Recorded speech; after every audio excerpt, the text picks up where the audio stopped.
ইসলামের যে বৈশিষ্ট্যটা, এটা সকল নবী, আম্বিয়া এবং রসুলের ক্ষেত্রে প্রযোজ্য। কারণ সকল নবীর যে দিন সেটা ছিল এক, এবং এটা হলো আকীদাগত দিন, তাওহীদ নির্ভর যে দিন, রুবুবিয়ত উলুহিয়ত সম্পর্কিত যে নলেজগুলো সব নবীর ক্ষেত্রে সেম।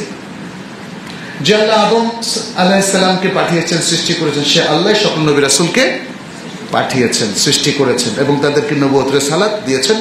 শেষ নবী মুহাম্মদ সাল্লাল্লাহু আলাইহি সাল্লামকেও তিনি সৃষ্টি করেছেন, তিনি রিসালাত দিয়েছেন এবং তিনি তাকে খাতামুল আম্বিয়া হিসাবে ঘোষণা করেছেন।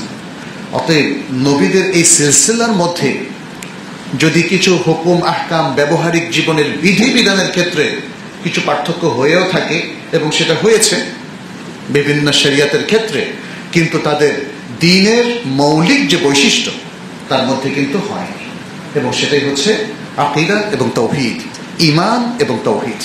এই ক্ষেত্রে কোনো ধরনের পার্থক্য আমরা লক্ষ্য করি না নবী আম্বিয়াদের ক্ষেত্রে। অতএব সকল নবীর একটাই মিশন, একটাই দাওয়া ছিল, কি?